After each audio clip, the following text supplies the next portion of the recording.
Imagine a war so vast, so bloody, that it wiped out more people than World War I, a conflict that reshaped an empire, yet most of us have never even heard its name. This was the Taiping Rebellion, a cataclysm that tore through 19th century China, leaving a trail of devastation almost unimaginable. To understand how such an event could erupt, we need to go back to a China teetering on the brink. In the mid-1800s, the Qing Dynasty, which had ruled China for centuries, was in deep trouble. On the surface, it was still a powerful empire, but underneath, rot was setting in. Corruption was rampant, from the highest levels of government down to the smallest village official. The imperial bureaucracy, once a pillar of stability, had become a bloated, inefficient machine. There was a huge gap between the rich and the poor, and most people, especially the peasants, lived in abject poverty. Famines were common, floods devastated farmlands, and the government seemed powerless or unwilling to do much about it. People were hungry, angry, and losing faith in their rulers. The mandate of heaven, the traditional belief that the emperor ruled with divine approval, felt like a cruel joke to millions. Adding to these internal woes was the increasing pressure from outside. Western powers, particularly Great Britain, were eager to pry open China's markets. This led to the Opium Wars, a series of conflicts sparked by Britain's insistence on selling opium to the Chinese people, despite the devastating social consequences. China, with its outdated military and rigid worldview, was no match for the technologically superior British forces. The Qing Dynasty suffered humiliating defeats, forcing them to sign a series of unequal treaties. These treaties opened up Chinese ports to foreign trade, gave foreigners special privileges, and even ceded territory like Hong Kong.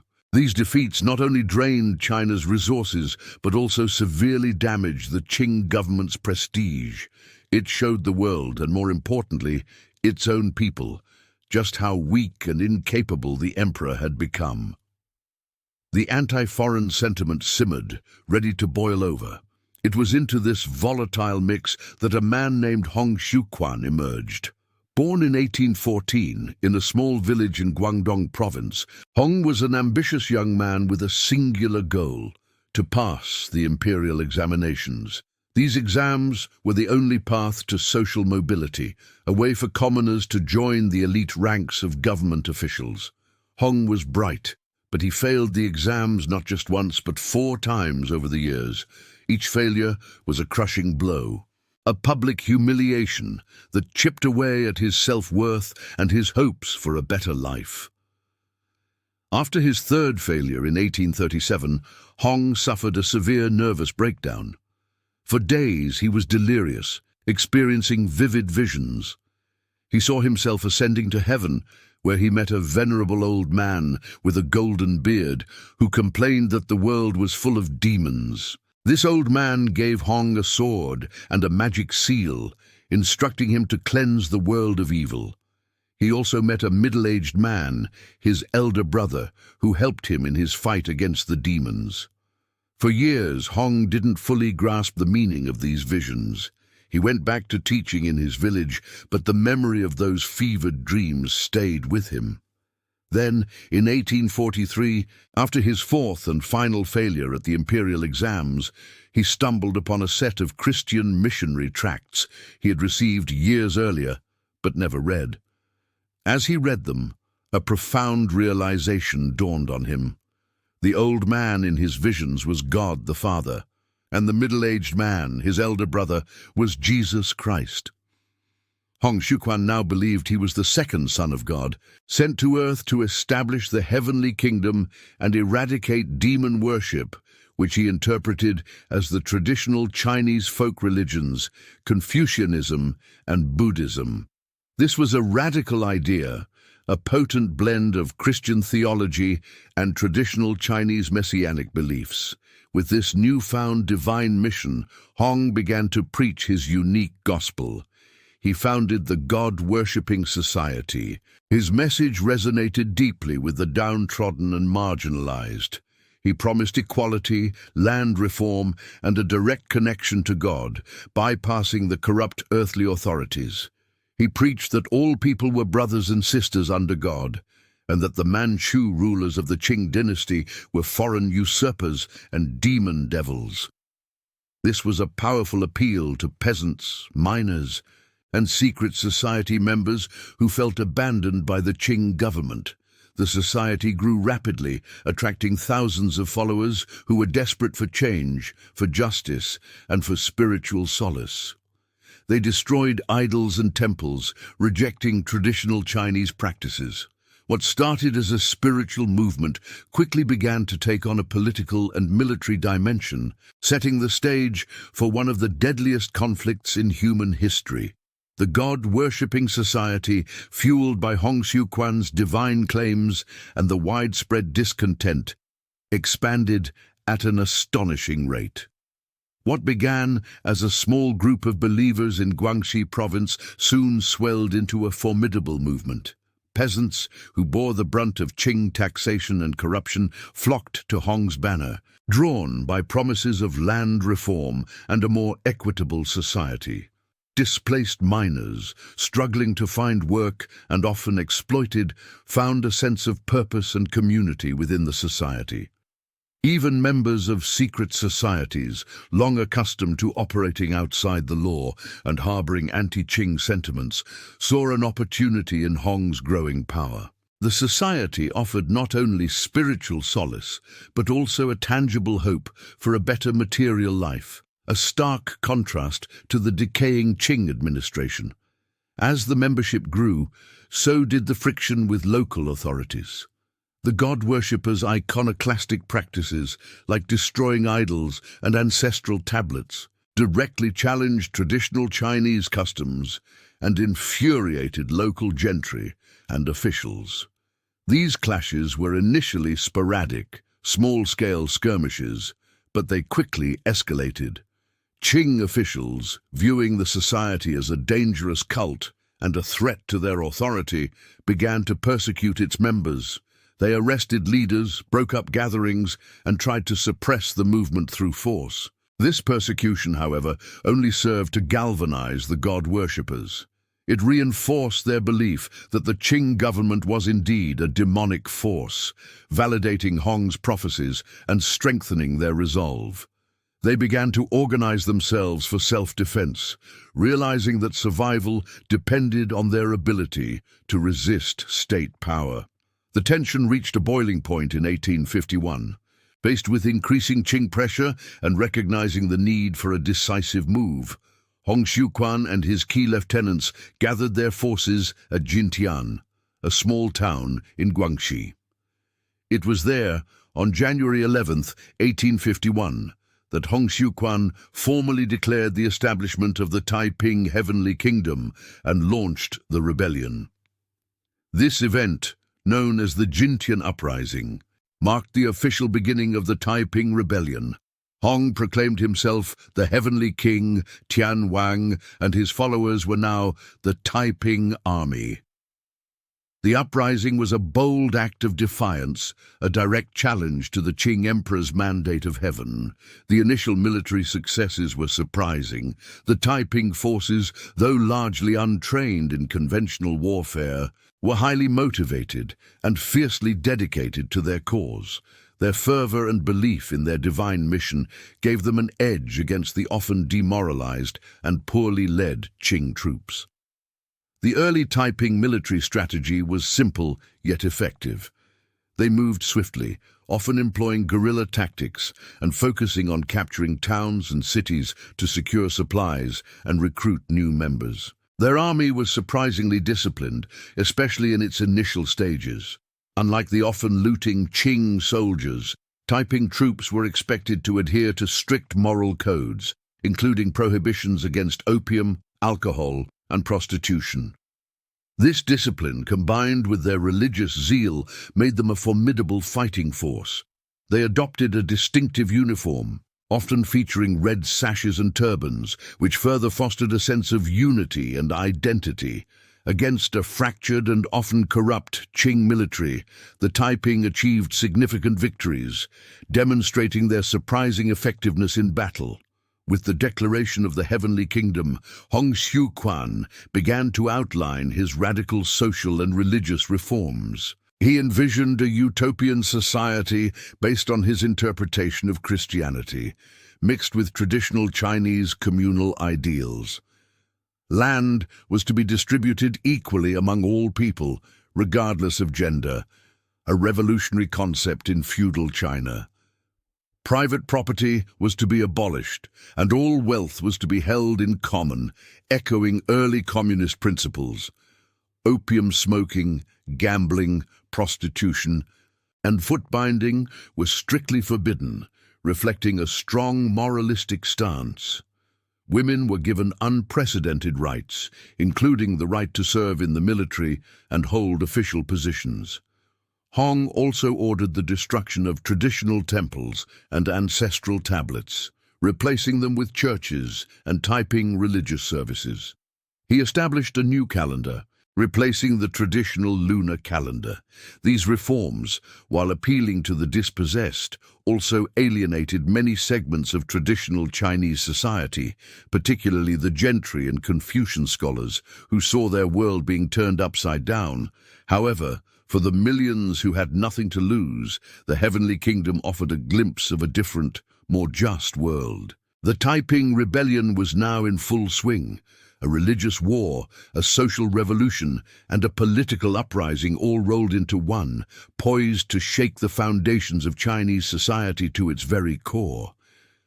The sheer scale of their ambition and the depth of their followers' conviction meant that this would be no ordinary uprising. It was a movement that would reshape China and leave an indelible mark on its history, spilling oceans of blood in the process.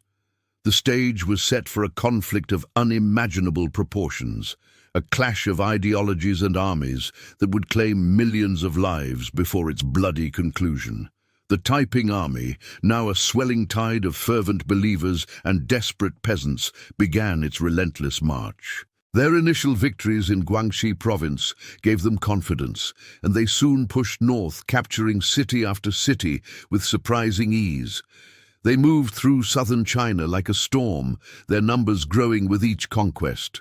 The Taiping forces were not just a military machine, they were a movement, and their message of a new, just society resonated deeply with the common people who had suffered under Qing rule. They swept through Hunan, then Hubei, their momentum seemingly unstoppable. The terror they instilled in their enemies was legendary. Qing garrisons often crumbled at the mere sight of the approaching Taiping banners, their soldiers deserting en masse rather than face the zealous rebels. As they conquered new territories, the Taiping leaders immediately began to implement their radical social reforms. Land was seized from wealthy landlords and redistributed among the peasants, often with explicit instructions for equal shares for men and women. This was a revolutionary concept in a society where land ownership was the primary source of power and wealth, and women had no such rights. Opium, gambling and prostitution, which had become rampant under the decaying Qing administration, were strictly outlawed, often with severe penalties. Foot-binding, a painful and debilitating practice for women, was also banned. These reforms, particularly the land redistribution and the elevated status of women, brought millions of dispossessed and marginalized people into the Taiping fold. For many, the Taiping Rebellion represented not just a change of rulers, but a fundamental transformation of their daily lives, offering a glimmer of hope for a better future. The appeal of these reforms to the common people was immense, providing a powerful incentive to join or at least support the rebellion. However, not all of the Taiping's actions were met with enthusiasm. Their zealous iconoclasm, a direct result of Hong Xiuquan's unique interpretation of Christianity, alienated many traditional Chinese. The Taiping army systematically destroyed Buddhist temples, Taoist shrines, and Confucian academies. They smashed ancestral tablets which were central to Chinese family life and ancestor worship. This destructive campaign against traditional Chinese religious sites and symbols was seen by many as an attack on their very culture and identity. While it solidified the Taiping's religious purity for their followers, it also created a deep chasm between them and significant segments of the population, particularly the educated gentry and the devout. This alienation would prove to be a long-term weakness, making it difficult for the Taiping to gain broad, sustained support from all social strata. Meanwhile, the Qing dynasty's response to this growing threat was, in a word, disastrous. The imperial forces were disorganized, poorly led, and riddled with corruption. Provincial governors and generals often prioritized their own interests over the empire's security, leading to a fragmented and ineffective defense.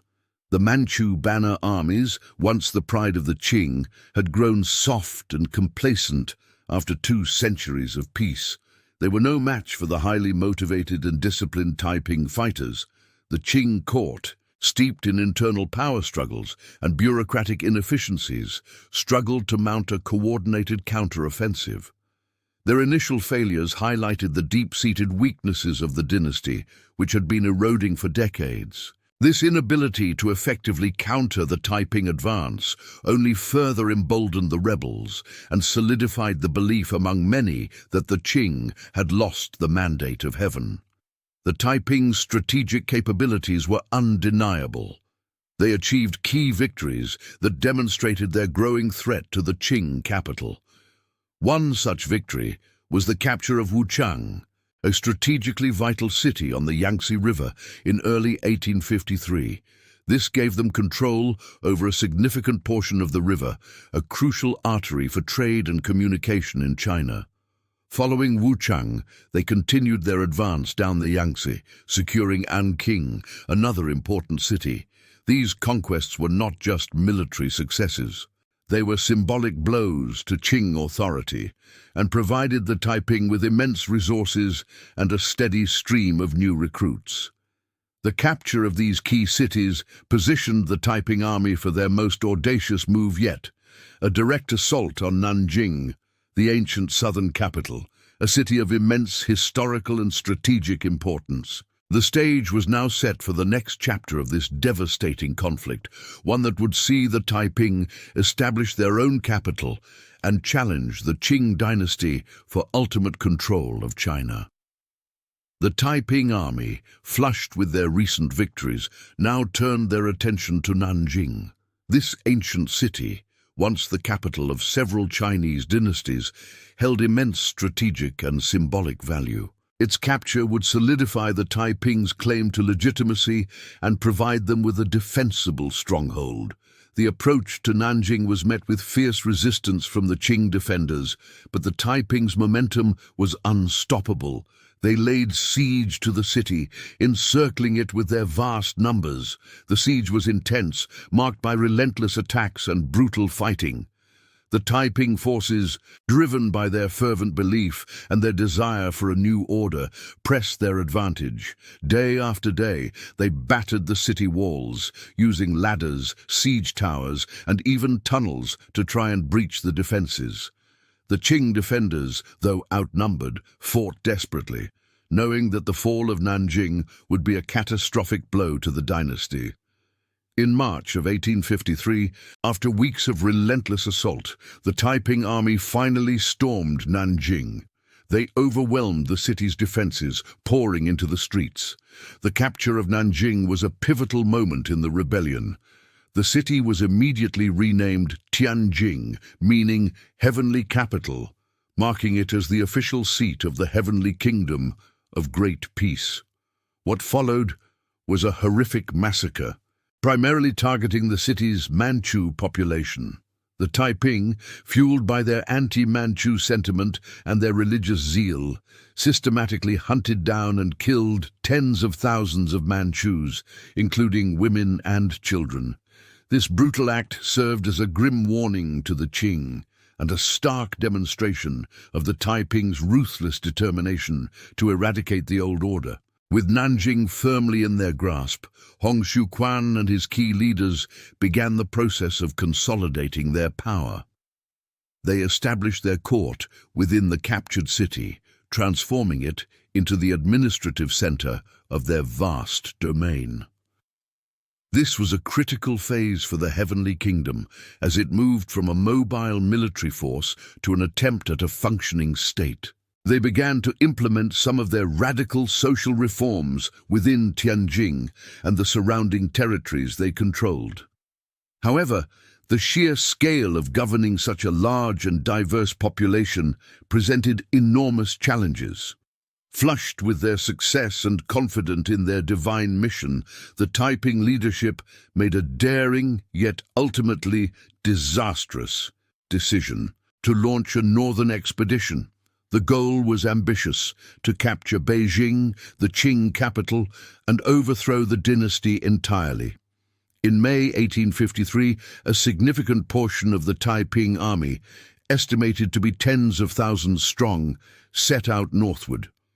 This expedition was a bold move, but it stretched the Taiping's resources and exposed their logistical weaknesses. The northern terrain and climate were unfamiliar, and the population, less receptive to their message than in the south, offered little support. The Qing forces, though often ineffective in the south, were more numerous and better organized in their home territories. The northern expedition faced constant harassment and eventually ran into insurmountable obstacles, including strong Qing resistance and severe supply problems. After more than a year of fighting, suffering heavy losses, and failing to reach Beijing, the expedition was forced to retreat, a significant setback for the Taiping. It highlighted their overreach and the immense logistical challenges of fighting a war across such a vast and varied landscape. Even as the Taiping celebrated their victories and established their capital, subtle but significant internal divisions began to emerge within the leadership. Hong Xiuquan, while still the spiritual head, started to withdraw from day-to-day governance, becoming increasingly consumed by his religious visions and pronouncements. This created a power vacuum that ambitious subordinates were quick to fill. Key figures like Yang Xiuqing, the East King, and Xiao Chaogui, the West King, along with other high-ranking leaders, each commanded significant authority and their own loyal followers. While they presented a united front to the Qing, behind the scenes, rivalries and power struggles were beginning to simmer. These early signs of dissent and personal ambition among the Taiping leadership foreshadowed future conflicts that would ultimately prove to be one of the rebellion's greatest weaknesses. The initial cohesion, forged in shared hardship and religious fervor, was slowly eroding as the realities of governance and the temptations of power began to take their toll on the Heavenly Kingdom. The capture of Nanjing and the establishment of a capital marked the high point of Taiping military expansion, but it also sowed the seeds of their eventual downfall through internal strife and strategic missteps. The capture of Nanjing and the establishment of Tianjin as the heavenly capital should have been the moment of triumph for the Taiping Rebellion, the culmination of years of struggle and sacrifice. Instead, it marked a turning point towards internal decay. Hong Xiuquan, the Heavenly King, who had once been the driving force and spiritual leader, began to retreat from the practicalities of governance. He increasingly isolated himself within his palace, spending his time on religious studies, writing hymns, and issuing divine decrees. This withdrawal was not a sign of humility, but rather a growing detachment from the mundane realities of administering a vast territory and leading a revolution. He delegated most of the day-to-day responsibilities, believing his role was primarily spiritual, leaving a significant power vacuum at the top. This vacuum was quickly filled, most notably by Yang Xiuqing, the East King. Yang was a shrewd and ambitious leader who had played a crucial role in the Taiping's military successes. He began to assert his authority through a unique and dangerous claim. He declared himself capable of acting as the voice of God. Yang would routinely enter trances, speaking in what he claimed was the voice of the Heavenly Father, issuing commands and judgments that Hong Xiuquan himself often felt compelled to obey. This gave Yang immense power, effectively making him the de facto ruler of the Heavenly Kingdom, even above Hong Xiuquan in many practical matters. He used these divine pronouncements to consolidate his influence, bypass other leaders, and implement his own policies, often with a heavy hand. His authority grew so vast that even Hong Xiuquan, the founder and heavenly king, found himself increasingly marginalized and subservient to Yang's divine will. As Yang Xiuqing's power expanded, the Taiping's initial revolutionary fervor began to wane, replaced by growing corruption and nepotism within the leadership. The noble ideals of shared property, equality, and moral uprightness that had attracted so many to the cause slowly eroded. Many Taiping officials, especially those close to Yang, started to indulge in luxuries and personal gain, accumulating wealth and privileges that directly contradicted the movement's foundational principles. They built extravagant palaces, wore fine clothes, and enjoyed banquets, while the common people they ruled over still struggled. This stark contrast between the declared ideals and the lived reality of the leadership created deep resentment and disillusionment among the rank and file, as well as the general population. The Taiping, once seen as liberators, began to resemble the corrupt Qing officials they had vowed to overthrow. This moral decay weakened the movement from within, chipping away at the unity and loyalty that had been its strength. The simmering tensions and power struggles reached a bloody climax in 1856, an event known as the Nanjing Incident, or the Taiping Civil War. Yang Xiuqing, emboldened by his perceived divine mandate and growing power, became increasingly arrogant and dictatorial. He openly challenged Hong Xiuquan's authority, even demanding that Hong elevate him to a higher status. Hong, feeling threatened and perhaps fearing for his own life, secretly ordered the other key Taiping generals, Wei Changhui and Qin Rigang, to return to Tianjin and eliminate Yang. They did so with brutal efficiency. In a swift and horrific purge, Wei and Qin, along with their loyal troops, attacked Yang Xiuqing's palace. Yang and his entire family were slaughtered, along with thousands of his followers. The streets of Tianjin ran red with blood as the purge continued for weeks, eliminating anyone suspected of loyalty to the East King. However, the violence did not stop there. Wei Changhui, perhaps intoxicated by the bloodshed and the taste of power, then turned on other Taiping leaders, including Shida Kai, another highly respected general. Shida Kai managed to escape Tianjin, but his family was massacred. Horrified by Wei's unchecked brutality and the endless killings, Hong Xiuquan eventually ordered Wei Changhui's execution. Wei was killed, and his head was sent to Shida Kai as a gesture of appeasement. Qin Rigang was also executed for his role in the atrocities. The devastating impact of these purges was immediate and profound.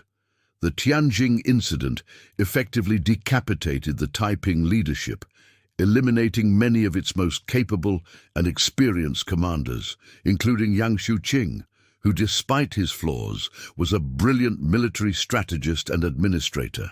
The loss of these key figures created an irreplaceable void in leadership and strategy. More importantly, the purges dealt a catastrophic blow to the morale and unity of the entire movement. The senseless slaughter of tens of thousands of Taiping adherents by their own leaders shattered the illusion of a unified, divinely guided cause. Trust was broken, loyalty was questioned, and the sense of shared purpose that had fueled the rebellion for years was severely damaged. The Taiping Rebellion, which had once seemed unstoppable, was now fractured and bleeding internally, leaving it vulnerable to the resurgent Qing forces. The internal bleeding of the Taiping Heavenly Kingdom provided a crucial opportunity for the beleaguered Qing Dynasty. For years, The imperial forces had struggled to contain the rebellion, often demonstrating incompetence and disorganization. The banner armies, once the pride of the Qing, were now largely ineffective, riddled with corruption and lacking modern training. The Green Standard Army, composed mostly of Han Chinese soldiers, was equally ill-equipped and poorly led. This state of military disarray meant that the Qing had been consistently outmaneuvered and defeated by the more disciplined and ideologically driven Taiping forces. However, the Nanjing incident changed everything. The Taiping's self-inflicted wounds gave the Qing a much-needed breathing room and a chance to regroup. It became painfully clear to the Qing court that their traditional military structures were inadequate to face the existential threat posed by the Taiping Rebellion. A new approach was desperately needed. This realization led to a significant shift in imperial policy, the formation of regional armies. These new forces were not part of the traditional Qing military hierarchy. Instead, they were raised, funded, and led by local gentry, primarily Han Chinese scholar officials who had significant influence and resources in their home provinces. These regional armies were intensely loyal to their commanders and deeply motivated to protect their local communities and ancestral lands from the Taiping. They represented a decentralized but highly effective response to the crisis. Among these new regional armies, two stood out as particularly formidable: the Xiang Army, or Hunan Army, and the Huai Army. The Xiang Army was the brainchild of Zheng Guofan, a brilliant and austere scholar-general from Hunan province. Zheng was not a military man by profession, but a Confucian scholar who deeply believed in the moral imperative to defend the Qing Dynasty and traditional Chinese values against what he saw as the Taiping heresy. He understood that the old Qing armies were failing because they lacked discipline, morale, and proper training. Zheng Guofan embarked on a radical program to build his army from the ground up. He recruited local peasants and farmers, instilling in them a rigorous code of conduct based on Confucian principles of loyalty, bravery, and discipline. Unlike the poorly paid and often rebellious imperial soldiers, Zheng's troops were well-paid, well-trained, and meticulously organized. He personally oversaw their training, focusing on modern tactics and weaponry where possible. The officers were selected not for their connections, but for their merit and leadership qualities. This dedication to discipline and moral rectitude transformed the Xiang army into a highly effective fighting force, fiercely loyal to Zheng and deeply committed to the cause. They were a stark contrast to the Taiping forces, which were now suffering from internal strife and a decline in discipline. Following Zheng Guofan's model, another significant regional army emerged under the leadership of Li Hongzhang, a protégé of Zheng Guofan. This was the Huai army, raised primarily in Anhui province. Like Zheng, Li Hongzhang was a scholar official who recognized the need for a modern, disciplined military. He studied Zheng's methods and applied them to his own recruits, creating another powerful force that would play a crucial role in suppressing the rebellion. The rise of these regional armies marked a turning point in the Taiping Rebellion. For the first time, the Qing had an effective and motivated military response. With these new forces, the Qing began to push back. The early victories of the regional armies were crucial in shifting the momentum of the war. They started reversing some of the Taiping's earlier gains, slowly but surely chipping away at their territory.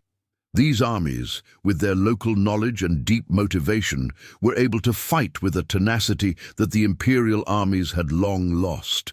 They began to recapture cities and strategic strongholds that had fallen to the Taiping years earlier. One of the most pivotal engagements demonstrating the growing strength of the Qing regional armies was the prolonged siege of Anqing.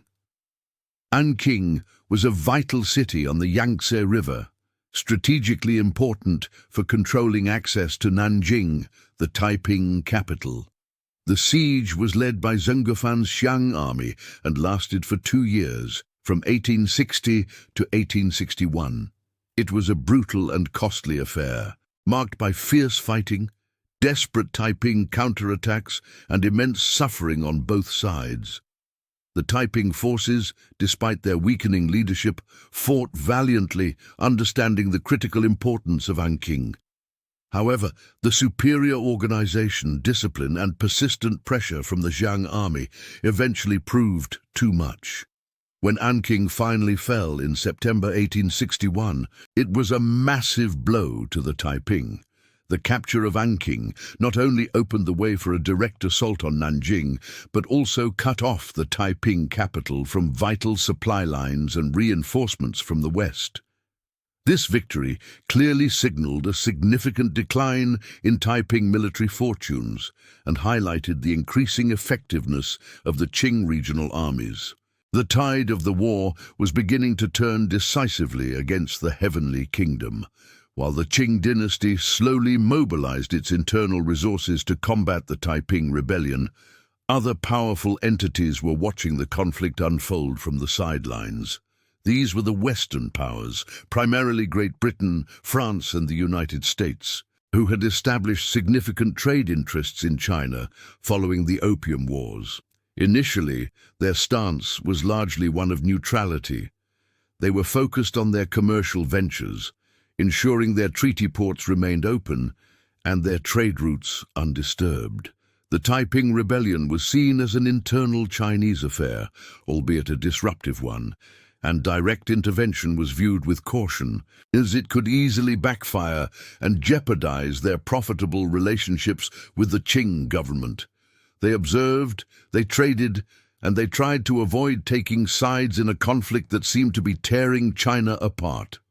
However, this initial neutrality began to shift as the Taiping Rebellion intensified and its implications for Western interests became clearer. The Heavenly Kingdom's policies and pronouncements became a growing concern. The Taiping's anti-foreign rhetoric, coupled with their disruptive impact on trade and the general instability they caused, started to outweigh the benefits of non-intervention. Taiping forces often disrupted established trade routes, attacked foreign settlements, and sometimes even executed foreigners, albeit often by mistake or in the chaos of battle. More importantly, the Taiping's radical ideology, which included a rejection of traditional Chinese religions and an embrace of a distorted version of Christianity, was seen as a threat to the established order and to the Qing government, which the Western powers recognized as the legitimate authority. The prospect of a new, unpredictable regime taking control of China was not appealing to nations whose primary goal was stable and profitable trade. They began to realize that a stable Qing government, even if weak, was preferable to the chaos and uncertainty that a Taiping victory might bring. It was in this context of shifting Western interests that a new and formidable force emerged on the battlefield. The ever-victorious army. This was not a traditional Western expeditionary force, but rather a mercenary unit, initially formed and led by an American adventurer named Frederick Townsend Ward. Ward was a flamboyant and ambitious character who saw an opportunity to profit from the chaos. He assembled a motley crew of Westerners, including American, European, and Filipino mercenaries, and later integrated Chinese soldiers into his ranks. This force, financed by wealthy Chinese merchants and eventually supported by the Qing authorities, was trained in Western military tactics and equipped with modern weaponry. Unlike the traditional Qing armies, Ward's force was disciplined, mobile, and highly effective. They quickly gained a reputation for their ability to defeat Taiping forces in battles where Qing armies had repeatedly failed. The ever-victorious army, as it came to be known, provided the Qing Dynasty with a much-needed tactical advantage, proving that a well-trained and well-equipped force could stand up to the Taiping. After Frederick Ward was killed in battle in 1862, command of the ever-victorious army eventually fell to a young, brilliant British officer named Charles Gordon. Gordon, who would later achieve fame in other colonial conflicts, proved to be an exceptional leader.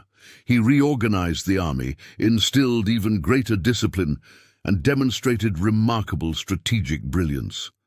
Under his leadership, the ever-victorious army became an even more potent weapon against the Taiping. Gordon's tactics often involved using his highly mobile force to relieve besieged Qing garrisons, capture Taiping strongholds, and cut off their supply lines. He was known for leading from the front, inspiring his troops with his courage and tactical acumen. His campaigns were marked by rapid advances and decisive victories, playing a crucial role in turning the tide against the Taiping in the Yangtze Delta region. The impact of Western military technology, as demonstrated by the ever-victorious army, was profound. The Taiping forces, while initially successful due to their zeal and numbers, were largely equipped with traditional weapons like spears, swords, and outdated firearms. Against the modern rifles, artillery, and disciplined drills of the ever-victorious army, they were at a severe disadvantage. The superior firepower and tactical training of Gordon's forces allowed them to inflict heavy casualties on the Taiping, even when outnumbered. This technological gap, combined with the strategic leadership of men like Gordon, gave the Qing a significant and often decisive advantage. It showed that while the Qing dynasty's own armies were slow to modernize, the introduction of Western military methods and weaponry could effectively counter the Taiping threat. The ever-victorious army, though small in number, symbolized a critical shift in the balance of power, contributing significantly to the eventual defeat of the Heavenly Kingdom. The Western powers, initially neutral observers, had become indirect, yet crucial, participants in the deadliest civil war in human history. With the Qing forces, bolstered by Western military aid and the disciplined ever-victorious army slowly gaining the upper hand, the Taiping Heavenly Kingdom found itself in an increasingly desperate situation. The once unstoppable tide of their rebellion had turned, and they were now fighting a defensive war on multiple fronts. It was during this critical period that a new leader rose to prominence within the Taiping ranks, Li Xiuquan, known as the Loyal King. He was one of the few remaining high-ranking Taiping generals who still possessed both military skill and strategic vision after the devastating internal purges. Li Xiuquan understood the gravity of their predicament and worked tirelessly to reorganize the battered Taiping army. He tried to instill new discipline and adapt their strategies to counter the Qing's improved tactics and superior weaponry. His efforts were a testament to his loyalty and determination, even as the walls closed in around them.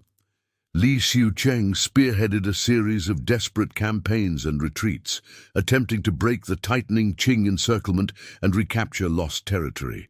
These were often costly endeavors, pushing his soldiers to their limits against an increasingly well-organized enemy. He tried to relieve pressure on Nanjing by launching offensives into other provinces, hoping to draw away Qing troops. But these efforts often met with limited success. Each advance was hard-won, and each retreat was a grim reminder of their dwindling resources and manpower. The Taiping forces were increasingly on the defensive, forced to abandon their earlier aggressive expansionist tactics for a more reactive, survival-focused approach. They fought fiercely, but the sheer weight of numbers and the technological advantage of their opponents were becoming insurmountable. Meanwhile, the Qing and their allied forces steadily tightened their grip around Nanjing, the Taiping capital, now known as Tianjin. The city, once a symbol of Taiping power, became a fortress under siege. The encirclement was a slow, methodical process, cutting off supply lines and isolating the city from any potential relief. Trenches were dug, fortifications were erected, and artillery batteries were positioned, turning the surrounding landscape into a deadly trap. The once vibrant city began to suffer the devastating effects of the prolonged siege. Food supplies dwindled, leading to widespread famine among both the civilian population and the Taiping defenders. Disease, a constant companion of warfare, swept through the crowded streets, taking a heavy toll on weakened bodies. The morale of the defenders, though initially high, began to crack under the relentless pressure of hunger, sickness, and constant bombardment. Inside the besieged capital, Hong Xiuquan, the Heavenly King, grew increasingly detached from the grim realities unfolding around him. His faith, once a source of strength and inspiration, now seemed to fuel a profound delusion. He retreated further into his celestial palace, surrounded by his concubines and preoccupied with increasingly fanatical religious pronouncements. He issued decrees that seemed to ignore the dire situation outside the city walls, speaking of divine intervention and miraculous victories that never materialized. He forbade his followers from eating anything but dewdrops, believing that God would provide. This detachment from reality was a stark contrast to the desperate efforts of generals like Li Xiucheng, who were fighting tooth and nail for survival. Hong Xiuquan's pronouncements offered little comfort or practical guidance, only further isolating him from his suffering people and further undermining the Taiping's already fragile leadership. As the siege wore on, the contrast between the Heavenly King's delusions and the brutal reality became more pronounced. While his generals fought and died, and his people starved, Hong Xiuquan remained in his palace, convinced of his divine protection and the ultimate triumph of his heavenly kingdom. His final decrees were not strategic orders, but rather mystical prophecies, promising salvation and victory even as Qing cannons pounded the city walls.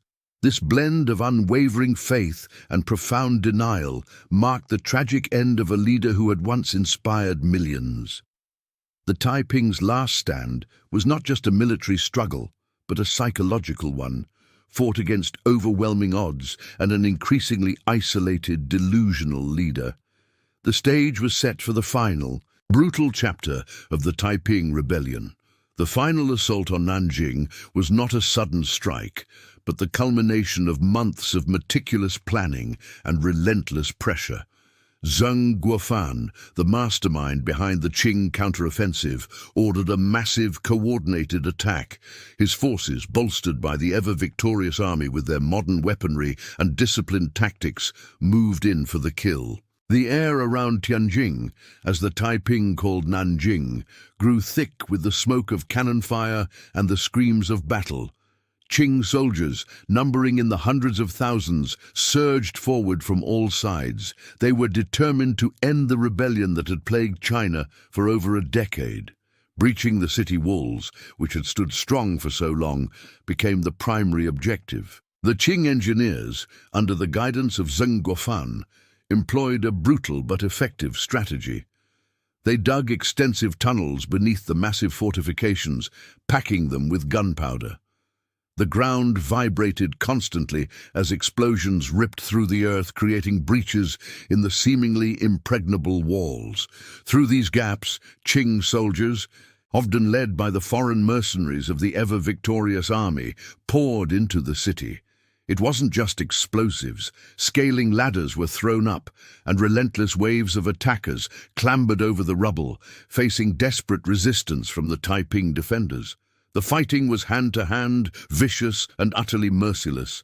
Every street, every house became a battleground. What followed the breach was a massacre of horrifying proportions.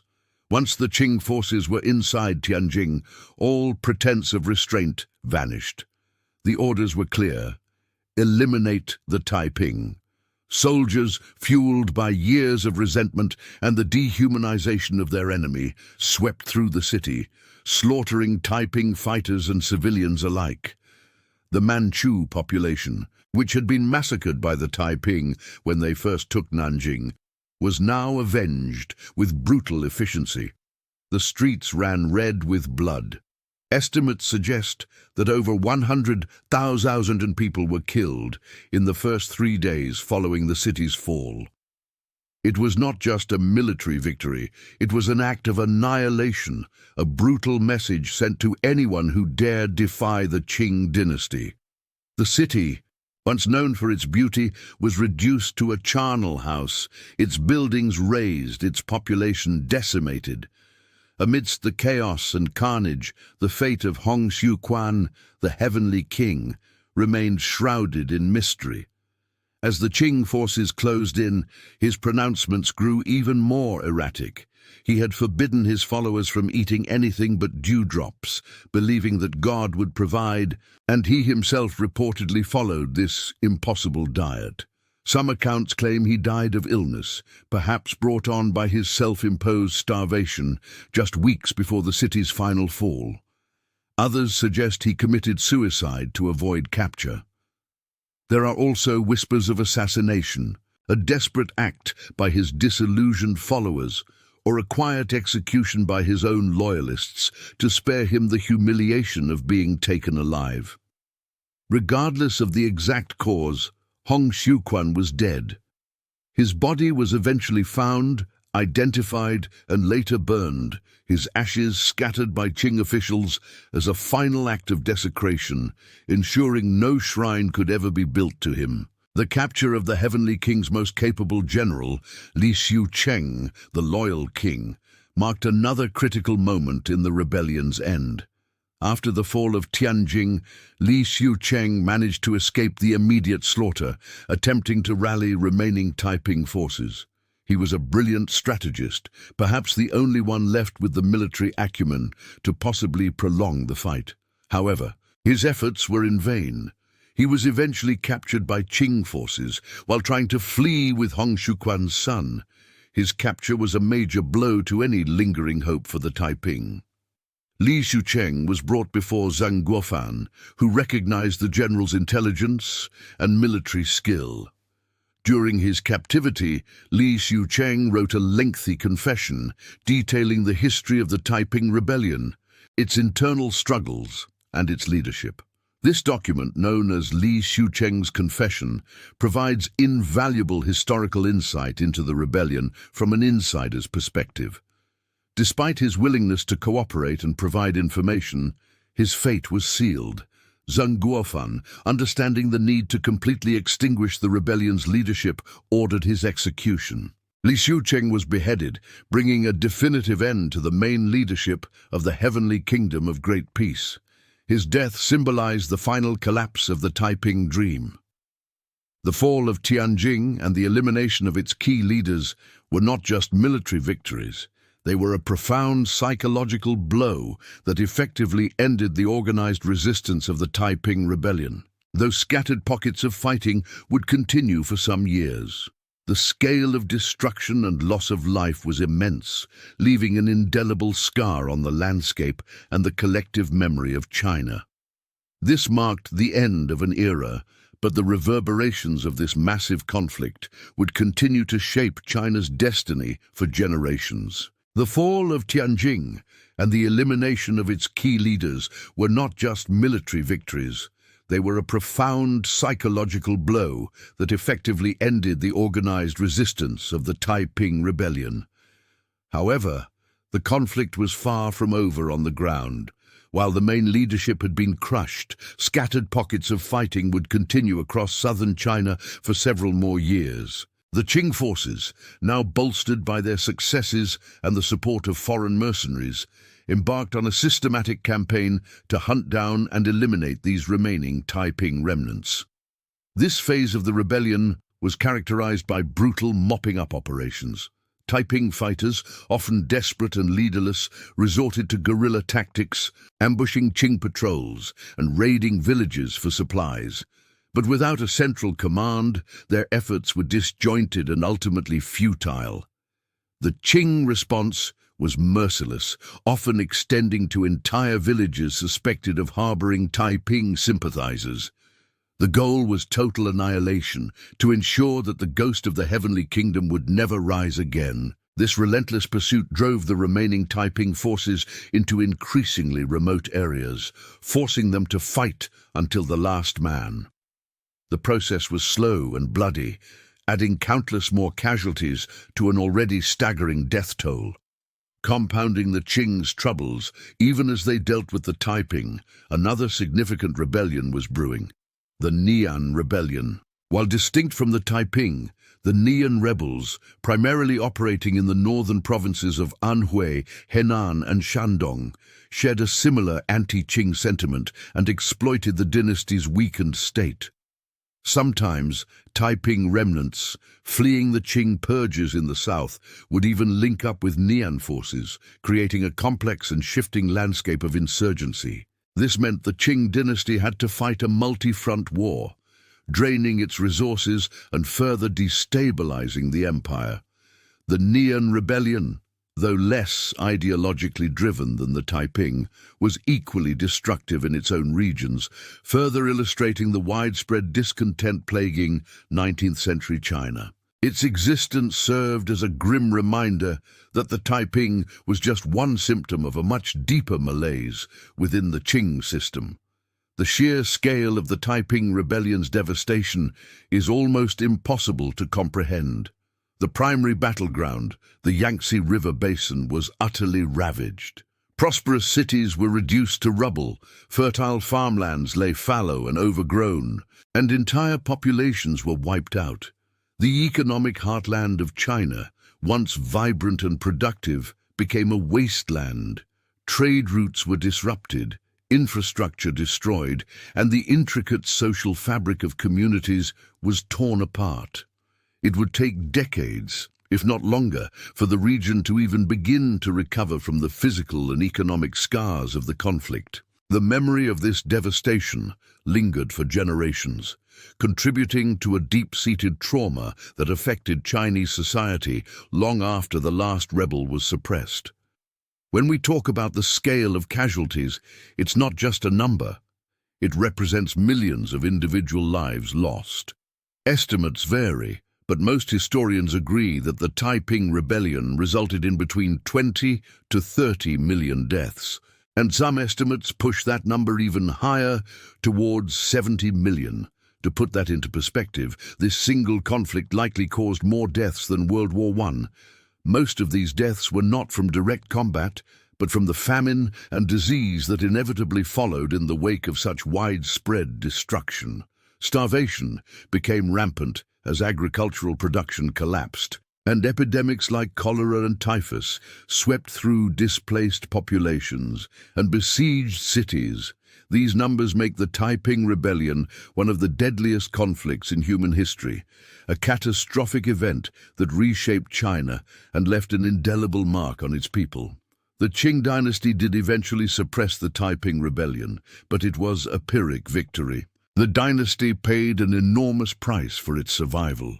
The war had bled the imperial treasury dry, forcing the government to rely heavily on regional armies and local gentry for funding and manpower. This decentralization of power meant that while the emperor still sat on the dragon throne, his actual authority had significantly diminished. The regional strongmen like Qing Dynasty and Li Hongzhang, who had raised and led their own armies, emerged from the conflict with immense prestige and independent power bases. This shift in power dynamics would have profound consequences for the future of China, sowing the seeds for the warlord era that would follow the collapse of the Qing dynasty in the early 20th century. The dynasty had survived, but it was a shadow of its former self, weakened internally and increasingly vulnerable to both domestic unrest and foreign encroachment. The Taiping Rebellion, while defeated, had irrevocably altered the course of Chinese history, setting in motion a chain of events that would ultimately lead to the end of imperial rule. The Taiping Rebellion, despite its ultimate failure, left an indelible mark on the Qing dynasty, accelerating its decline in ways that even the most insightful observers of the time could not have fully predicted. The sheer scale and duration of the conflict had exhausted the imperial treasury, forcing the central government to devolve significant power and resources to regional leaders. This was not a strategic choice, but a desperate necessity. When the Green Standard Army, the traditional imperial force, proved ineffective against the Taiping rebels, local gentry were empowered to raise their own militias. Figures like Zheng Guofan and Li Hongzhang, who had built formidable regional armies like the Xiang and Hui forces, emerged from the rebellion as powerful warlords in all but name. Their loyalty was to the Qing, yes, but their power base, their funding, and their command structures were largely independent of Beijing. This decentralization of power had profound and lasting consequences. Before the rebellion, the Qing central government held a firm grip on the provinces. After it, the balance shifted dramatically. Regional governors and military commanders gained unprecedented autonomy, making decisions that once would have required imperial approval. They controlled their own tax revenues, raised their own armies, and often pursued their own agendas, sometimes at odds with the central government. This rise of regionalism was a direct result of the Qing's inability to suppress the rebellion on its own. While it saved the dynasty in the short term, it fatally weakened it in the long run, setting the stage for future fragmentation and civil strife. The seeds of warlordism, which would dominate China in the early 20th century after the fall of the Qing, were sown in the desperate fight against the Taiping. Beyond the immediate political impact, the Taiping Rebellion also cast a long shadow over future Chinese revolutions. Hong Xiuquan's radical social ideas, even if imperfectly implemented and ultimately corrupted, resonated deeply with the common people. His vision of a heavenly kingdom of great peace promised land redistribution, equality between men and women, and an end to corruption and oppression. These were powerful concepts that inspired millions and, despite the Taiping's ultimate defeat, continued to echo through Chinese society.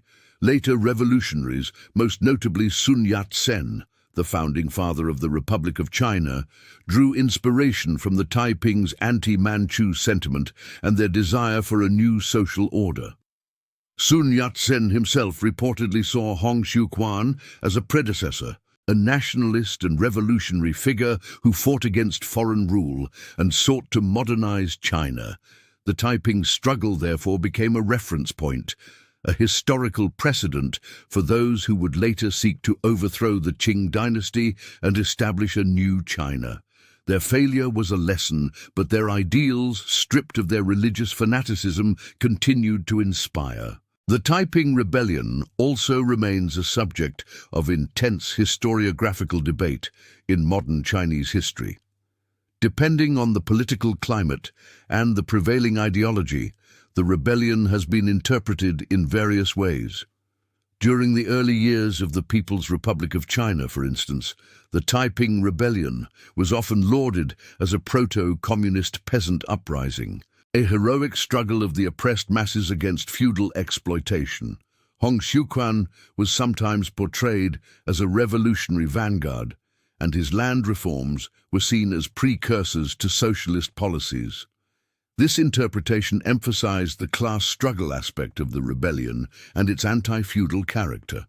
However, other historians have focused on the rebellion's destructive nature, its religious fanaticism, and the immense suffering it caused. They highlight the Taiping's iconoclasm, their internal purges, and their brutal treatment of captured cities, arguing that the rebellion was ultimately a regressive force that plunged China into chaos.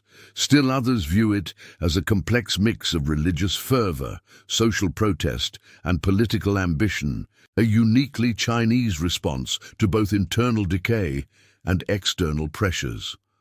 These different interpretations reflect not only the complexity of the event itself, but also the evolving political and intellectual landscape of China. The enduring memory of the Taiping Rebellion in China today is therefore multifaceted and often contradictory. It is remembered as a catastrophic civil war that devastated vast regions and cost millions of lives, a stark warning about the dangers of internal conflict. Yet it is also remembered as a testament to the resilience of the Chinese people, a heroic attempt to resist oppression and forge a new path for the nation. It is debated in academic circles, depicted in popular culture, and continues to be a point of reference for understanding the forces that shaped modern China. The rebellion's legacy is not a simple one, but a complex tapestry woven from threads of destruction, reform, inspiration, and tragedy. It serves as a powerful reminder that history is rarely black and white, and that even the most devastating events can leave behind a complicated inheritance that continues to be debated and reinterpreted for generations. The rebellion's impact on the Qing Dynasty, its role in fostering regionalism, and its influence on future revolutionary movements all underscore its profound significance in the annals of Chinese history. The sheer scale of the Taiping Rebellion means that behind the staggering numbers and grand strategies lie countless individual stories, human experiences of immense suffering, courage, and despair. These personal accounts, often fragmented and buried in historical records, offer a crucial glimpse into the daily reality of a war that reshaped a nation. For the common people caught in the crossfire, the rebellion was not an abstract political struggle, but a brutal fight for survival. We hear echoes of these lives in the diaries of Qing officials describing the terror of Taiping advances, the desperate pleas of villagers for protection, and the grim statistics of famine and disease. On the Taiping side, there are records of fervent belief, the hope for a better world, and the unwavering loyalty to their heavenly king, even as their cause became increasingly desperate. These narratives, though sparse, paint a vivid picture of a society torn apart. Consider the stories of courage and sacrifice that emerged from both sides. Qing soldiers, often poorly trained and equipped, faced a fanatical enemy, yet many stood their ground, defending their homes and traditions. The bravery of individuals like Hong Xiuquan, who built an army from scratch and led it to victory against overwhelming odds, is well documented. But there were also countless unknown heroes, local militia leaders who organized resistance, or ordinary people who risked their lives to protect their families. Similarly, within the Taiping ranks, there were acts of incredible valor. Taiping soldiers, fueled by religious zeal and the promise of a new heaven on earth, fought with a ferocity that often astonished their opponents. They endured grueling marches, sieges, and battles, convinced of the righteousness of their cause. The loyal king Li Xiucheng, for example, displayed remarkable strategic brilliance and personal bravery, leading his troops in desperate campaigns, even as the heavenly kingdom crumbled around him.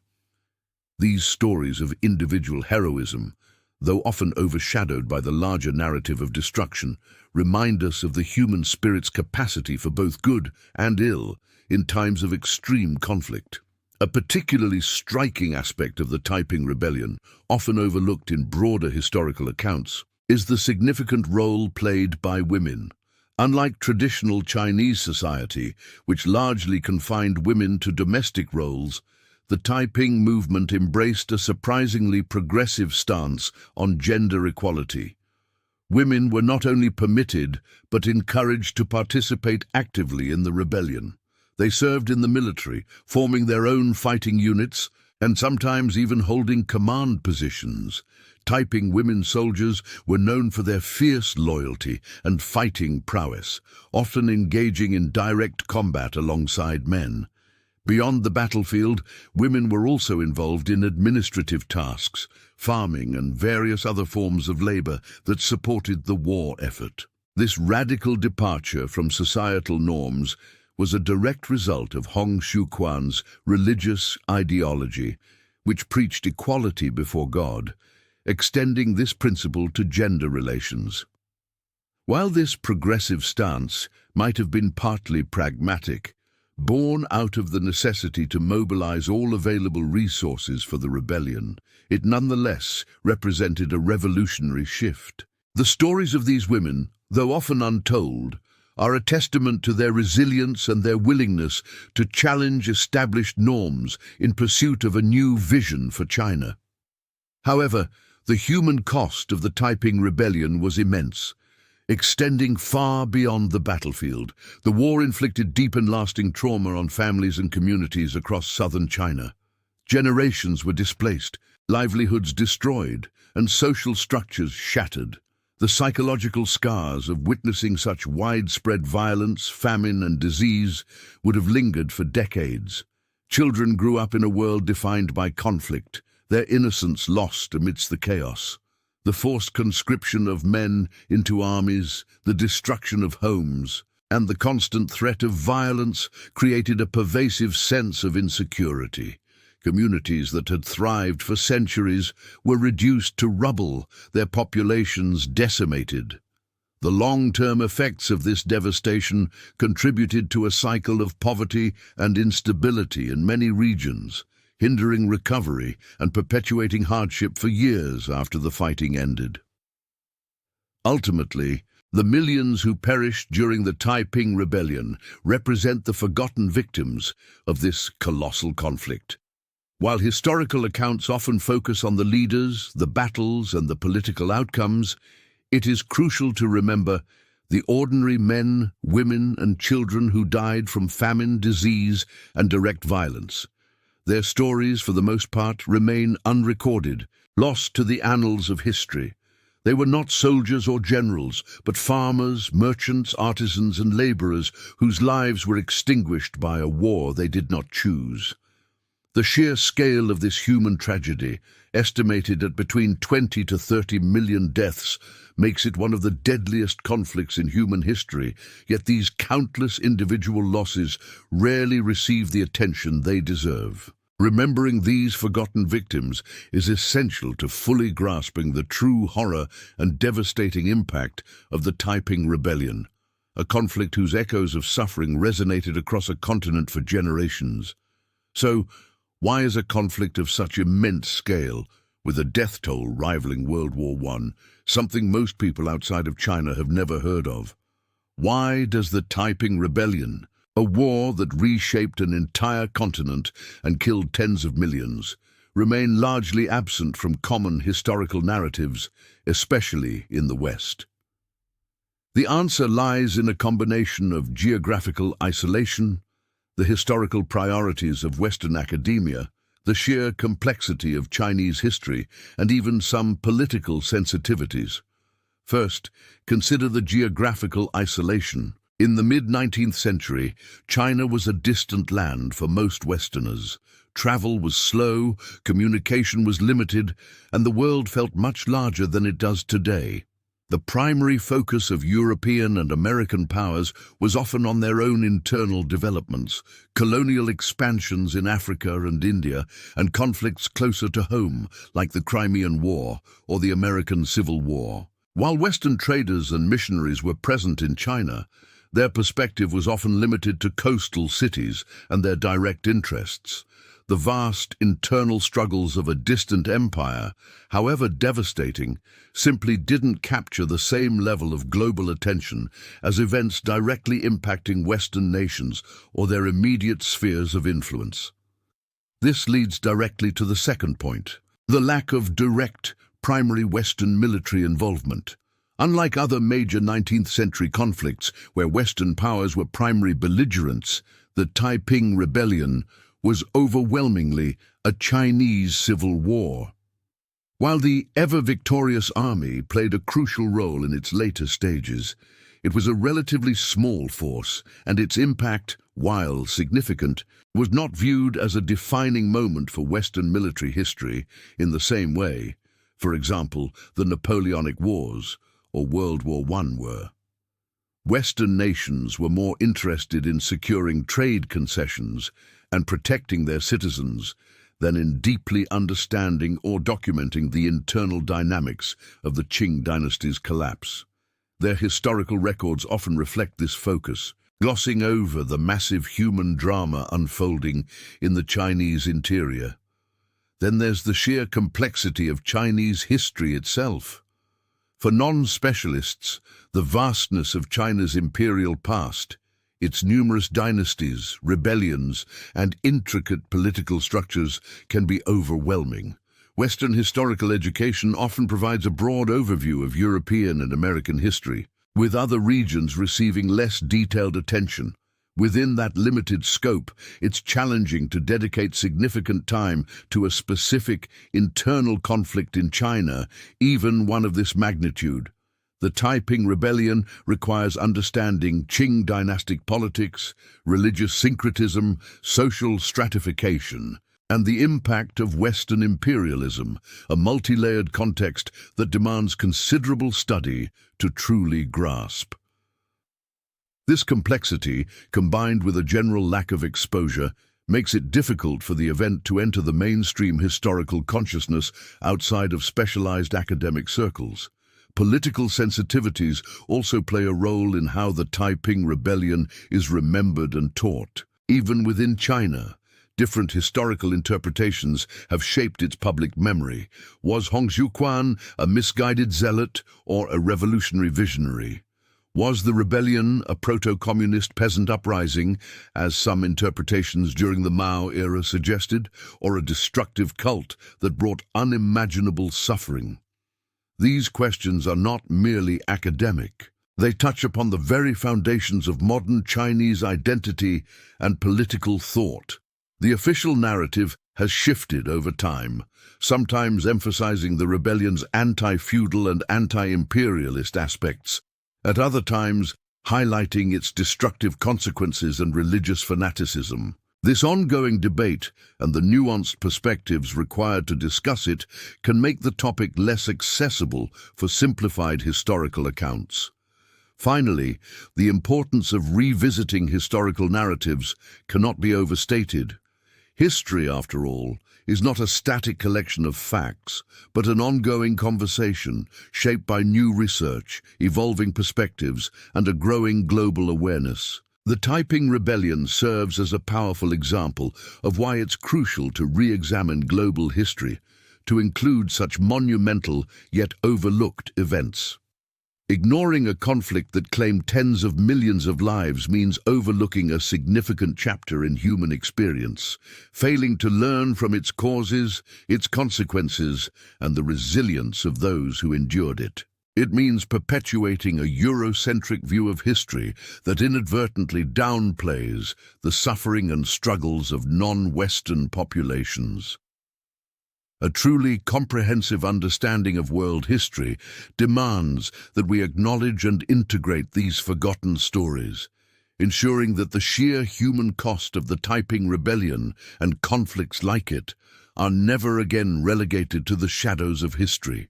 The Taiping Rebellion, a cataclysmic event that reshaped 19th-century China, began with the visions of a failed scholar and ended in a deluge of blood, leaving an indelible mark on the nation's soul. It was a conflict born from deep-seated discontent, fueled by economic hardship, social inequality, and the spiritual fervor of Hong Xiuquan. His unique blend of Christian mysticism and traditional Chinese beliefs offered a radical promise of a heavenly kingdom on earth, attracting millions who felt abandoned by the corrupt Qing Dynasty.